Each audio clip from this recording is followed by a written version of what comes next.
Hello and welcome to Through the Bible with Les Feldick. An Oklahoma rancher and farmer, Les Feldick has been teaching homestyle Bible classes for 20 years in Iowa, Oklahoma, and Texas. Les Feldick's unique style of Bible teaching has made the books of the Bible come to life. When Les is teaching, it's so interesting that people say time just seems to fly by. And now, here is Les Feldick. Okay, and ready to go again, and we'll go right back to where we left off in Revelation chapter 17. Like I told you, we'll go as far as we can, and we'll stop, and then we'll pick it up. Now, I know for those of you watching on television, this means a whole week in between, but you'll have to bear with us. But anyway, we trust we can hold it all together, and that you'll be learning, and hopefully we're making Revelation a little easier to understand. But anyway, if you'll come back with me now to chapter 17, and we'll pick up where we left off there in verse 3. And we're talking about this great religious system that's going to come on the world. We're already seeing all the seeds of it. Which particular religious system will end up heading it up, I don't know. There's a lot of speculation.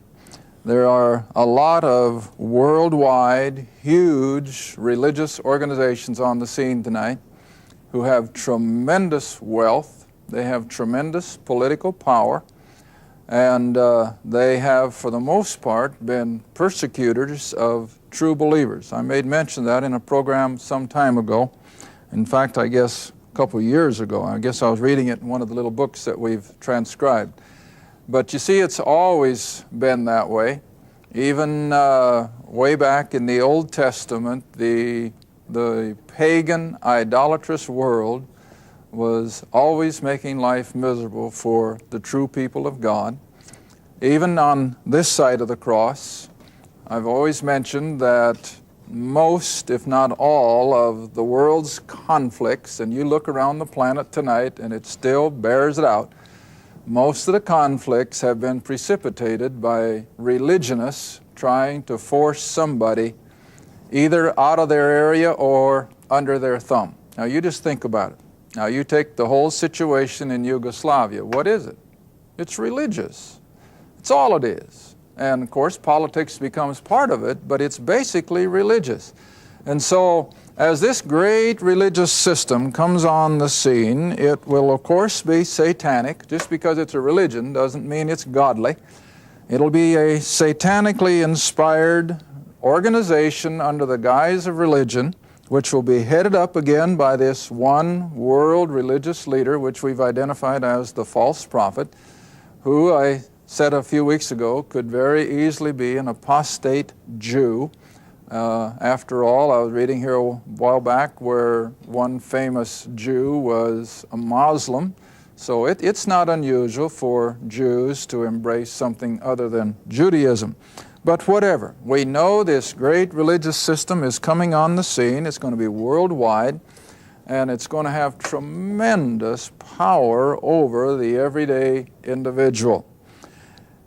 We're going to see now in just a little bit that it is supported by the government of the Antichrist. Now that's nothing new. Even today, you go into certain nations in Europe and the government actually subsidizes and supports some of the large denominations. I remember here, about a year ago, I had a young lady from Switzerland who was in one of my classes. She was an exchange student over here. And I was talking to her break time, and she was telling me that her daddy was a minister of a rather large church over there in Switzerland. I don't remember what denomination, but it was a Protestant. And I said, well, you know, I've always heard that very few people in Europe go to church anymore. Does he have any better luck? Oh, she says, no, nobody comes. She said, nobody comes to church. And he says, all he is paid for is to be there for weddings and funerals, but she said, nobody comes to church. And I, now wait a minute. I said, then who pays his salary? Well, she said, the government. See, so there you are. The government supports that particular denomination, and out of that comes the salaries.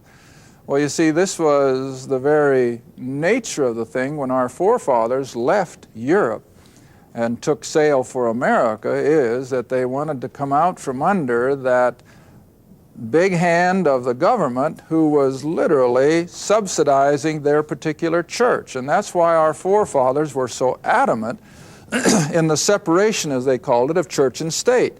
Now, that didn't mean that they didn't want God in government. See, that's where we have completely twisted it all around. Our forefathers certainly did not intend to take God out of government, but they did not want government to run their church. And that, of course, is as it should be.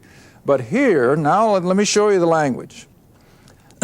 Verse 4, the woman was arrayed in purple and scarlet, decked with gold, precious stones, and pearls, a golden cup in her hand. What does all that speak of? Wealth, tremendous wealth. And again, look at some of the large religions of the world.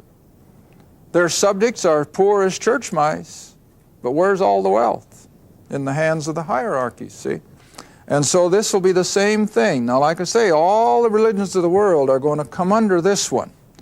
In other words, the Shintos of Japan and the Hindus and the Mohammedans and the Catholics, the Protestants, you name it. They're all going to come under this one great umbrella. And it's going to be satanic. It's going to be demonic, because you see, in her hand is this golden cup full of abominations and the filthiness of her immoralities. Now again, like I said, not so much the physical sexual immorality, but the spiritual. This amalgamating, see? This amalgamating of idolatrous worship, of so-called biblical worship or whatever, and it's just a tremendous amalgamation of all these various idolatrous religions. And then verse 5, and I'm going to come to the point that she is carried by the government in verse 7. But verse 5, upon her forehead was a name written, Mystery, from which we get the word secret, of Babylon the Great, the mother of harlots, and the abominations of the earth. Now, those of you who were with me way back when we were studying in Genesis, and when that early post-flood group of people gathered there in the valley of Shinar on the Euphrates River, and they built the Tower of Babel, what began at that point in human history? Well, all pagan, idolatrous religion.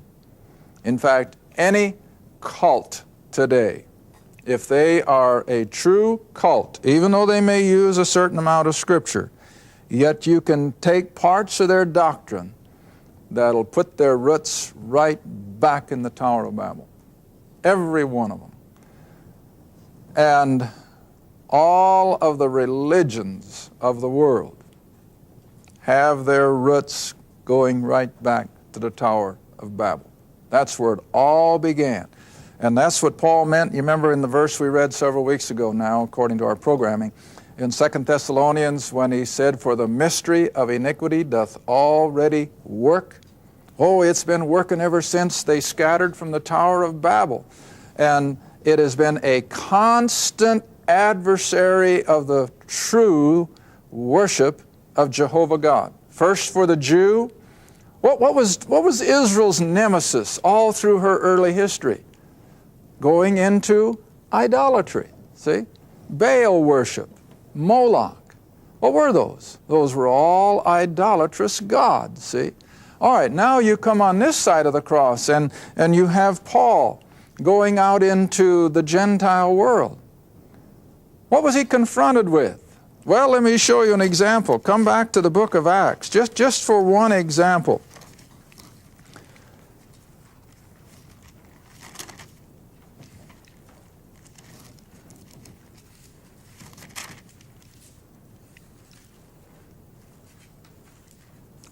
Acts chapter 19. Acts chapter 19. This is just one good example in Paul's journeys up into Asia Minor. as he is taking now the gospel of the grace of God to the Gentile world. And as he and Barnabas had come into Ephesus, multitudes of those pagans were being converted. Now, as they were being converted to Paul's gospel, what were they doing with their idols? Well, they were pitching them, throwing them away. Now that in turn, you see, caused the ire then of the men who made their idols, and that's the silversmiths, see? All right, now look what happens when Christianity began to make inroads into the idolatrous worship of these pagan religions. And it's no different today. It's not one whit different. Verse 23, and the same time, that is of Acts 19, and the same time there arose no small stir about that way. What way? Paul's way, the gospel of grace. For a certain man named Demetrius, a silversmith, who made silver shrines for Diana, see, a female goddess, brought no small gain to the craftsmen, the silversmiths, and whom he called together with the workmen of like occupation. He said, Sirs, you know that by this craft of making silver shrines of Diana, we have our what? Our wealth. And after all, what is the engine? Now, we had a great junk bond broker of a few years ago who made the saying rather popular that there's nothing wrong with greed. So I've already answered my question. What is the engine of economy? Greed. Greed. It's that constantly wanting more and more and more. And that's what fuels it. Now, of course, I'm certainly not in favor of sitting back and saying, well, I'm not going to do anything. You know that. But on the other hand, there has to be a tempering, see? And so greed is what prompts these silversmiths now to rise up against Paul's ministry and against Christianity, because it's by this, making these silver shrines to Diana, that we have our wealth. Verse 26, moreover, you see and hear that not alone at Ephesus, but almost throughout all Asia, that is Asia Minor, that'd be Turkey, this Paul hath persuaded and turned away, what? Much people, saying that there be no gods that are made with hands. And so not only this, our craft is in danger to be set at naught, but also that the temple of the great goddess Diana should be despised, and her magnificence should be destroyed, whom all Asia and the world, what? Worshipeth. Now that's what idolatry does, see? Idolatry just feeds on the baser instincts of humanity. All right, come back now into Revelation chapter 17. And so here we have this great religious system. Verse 6, or verse 5 again, going all the way back to old ancient Babylon, the Tower of Babel. And it's been the adversary of the truth of God ever since. But it's going to crescendo during this last 7 years, when it's just going to all of a sudden come to a peak. So this mystery Babylon the Great, the mother of harlots. Now, even though idolatry is basically dealing in the realm of the spiritual, albeit it be the dark side of the spiritual, yet idolatry still is dealing with man's innate desire to worship something, isn't it? But when you get into a study of pagan worship, especially back at the time of Paul and the New Testament, you want to remember that part and parcel of their worship was gross immorality. Because you see, almost every pagan temple, like this one mentioned in Acts, the temple to the goddess Diana, were nothing more than glorified houses of prostitution in the name of their religion. And those pagan priests would conscript young ladies from out across the countryside to come in, and they were forced into prostitution, but in the name of religion. And see, this is what God is finally coming back to. Now verse 6, and I saw the woman Now remember, we're talking about the religious system. Just like the beast refers to the political system, this woman here is referring to the religious system again. And I saw the woman drunken with the blood of the saints. Who has been the persecutor of true believers? Religion, of one sort or another. And so they've been filled with the blood of the saints and with the blood of the martyrs of Jesus. And John says, when I saw her, I wondered with a great admiration. I suppose he had to wonder at all of their wealth and their pomp and their circumstance, see, and their power. Verse 7, and the angel said unto me, wherefore did you marvel? I will tell thee the mystery or the secret of the woman and of the beast that carries her. Now, what does that tell you? If you've got a beast of burden carrying something, it's supporting it, isn't it?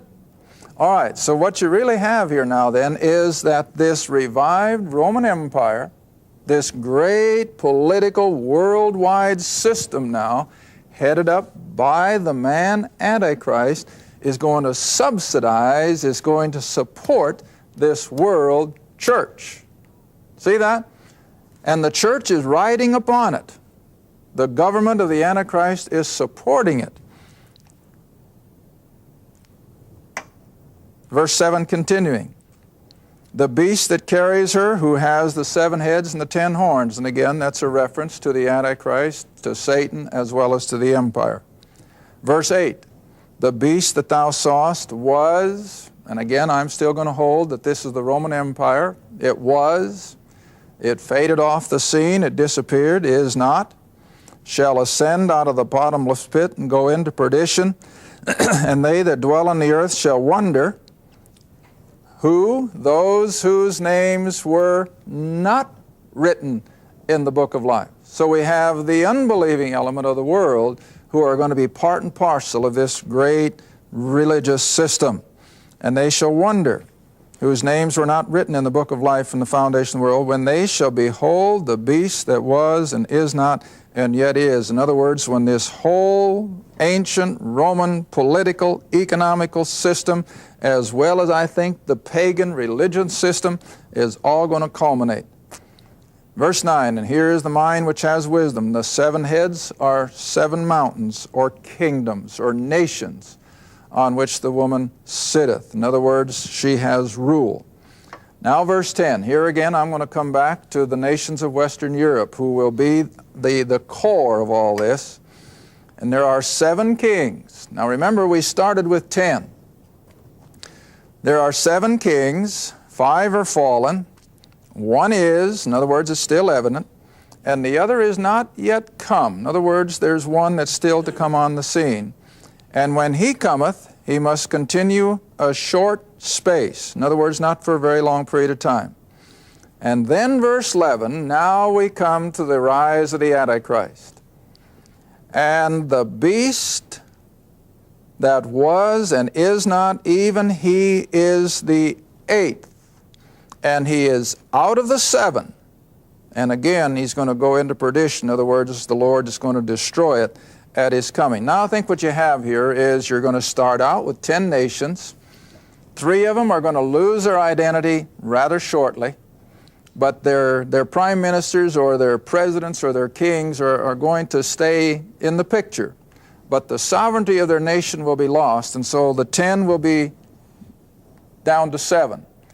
And then out of the 7 will come the Antichrist, who will then take over complete control, and the others just fade off the scene, and he then is the 8th. All right, and then verse 12, and the 10 horns which thou sawest are 10 kings. Now see how plain that is? There's no gimmick here. The 10 horns were 10 kings or presidents or prime ministers, whatever their title may be. And they have received no kingdom as yet. In other words, they don't have the power and the political clout that the Antichrist will have.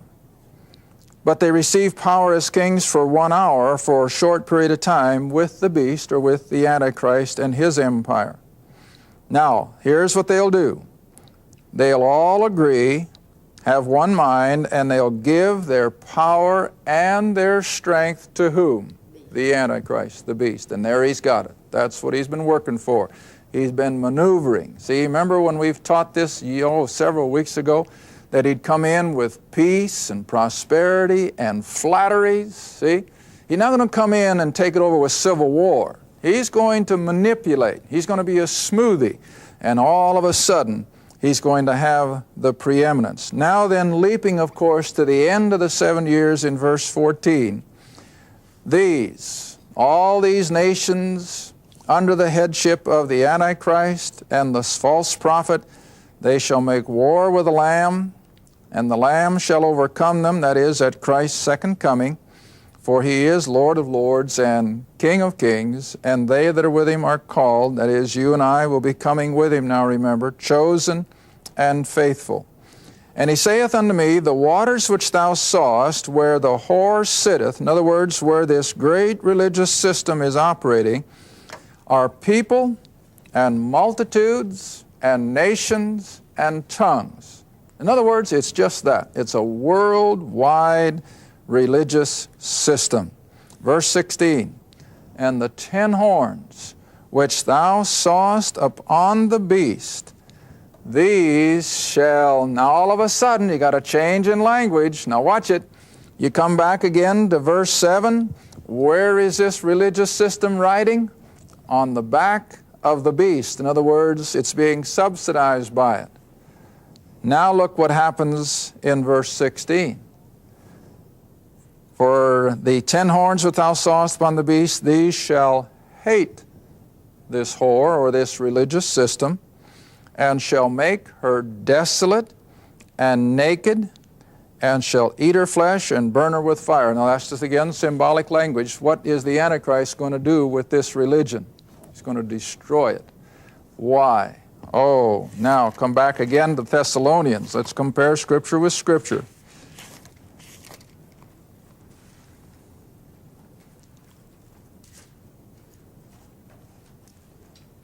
Now, I think we can also go all the way back to Daniel, but find 2 Thessalonians first, chapter 2. 2 Thessalonians, chapter 2.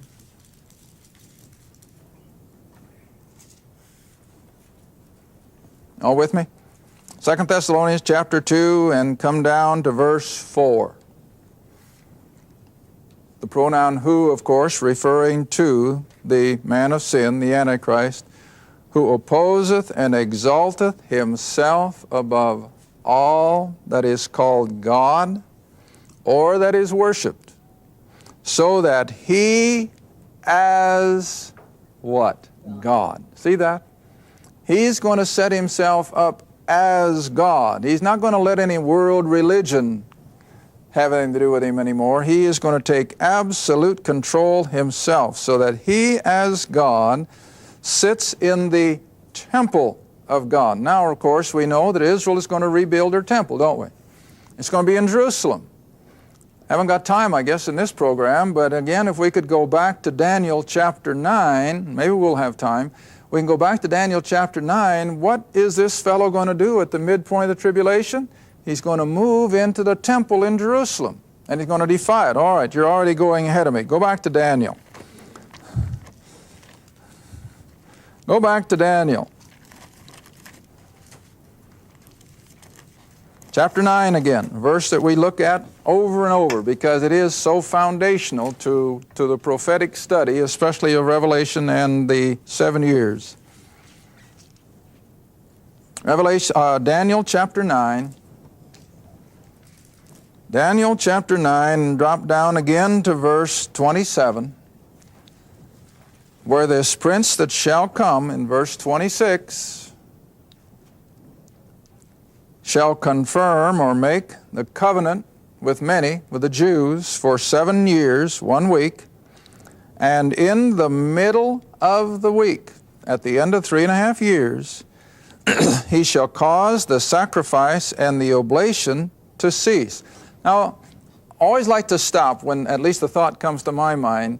In order for temple worship to cease, what does it have to be doing? It has to be going. See? You can't stop something that's not going. So it stands to reason that if this man Antichrist is going to go into the temple in the midpoint of the tribulation, it has to be there and it has to be operating. And so that tells us that Israel will get her temple rebuilt. We know she's ready for it. She's got everything all set for the priests and all the utensils. They're all ready. In fact, if you get time and your guide is willing, you can see these things when you go to Israel. They're all on display. And so we know the temple will be operating. And then at the midpoint, he's going to go in and suddenly turn on the Jew. And he's going to set himself up as God, and he's going to force the Jew to worship him rather than the God of the Old Testament, which of course they think there were. Now that question came up the other night. If Israel is going to get the temple back here during the tribulation or right after the 7-year treaty is signed, is it going to be a religion in which God is working? No. It'll be much the same kind of religion as Judaism was during Christ's earthly ministry. Now, they had the temple, they had the priests, they had the sacrifices. Was God in it? No. The Shekinah glory was gone. The Ark of the Covenant had been long gone, but they were still practicing a religion. And so it will be again in those first 3.5 years. It'll be much the same thing as it was, I think, at the time of Christ. They'll be going through all the rituals and they'll have all the religion aspects, but God won't be in it because, you see, they are still denying the Christ that has died for them. Well, anyway, now if you can come back in the final few seconds that are left to Revelation 17 again. So the Antichrist will destroy this great world religious system so that he himself can have full and complete control. Verse 17, for God hath put it in their hearts to fulfill his will and to agree and give their kingdom unto the beast, to the Antichrist, until the words of God shall be fulfilled. In other words, when the 7 years will finally come to its end. Then verse 18, and the woman which thou sawest is that great city which reigneth over the kings of the earth. Now there's a lot of speculation as to what city that is. Personally, I think that by this time it will be Jerusalem. Thank you for watching Through the Bible with Les Feldick, a weekly Bible study. If you would like more information about the Les Feldick Ministries, a Bible study in your area, or about this program, write to Les Feldick Ministries, Route 1, Box 760, Kinta, Oklahoma, 74552. That's Route 1, Box 760, Kinta, Oklahoma, 74552. Through the Bible with Les Feldick is viewer supported, and your gift is appreciated. Thank you, and be sure to tune in next time for Through the Bible with Les Feldick.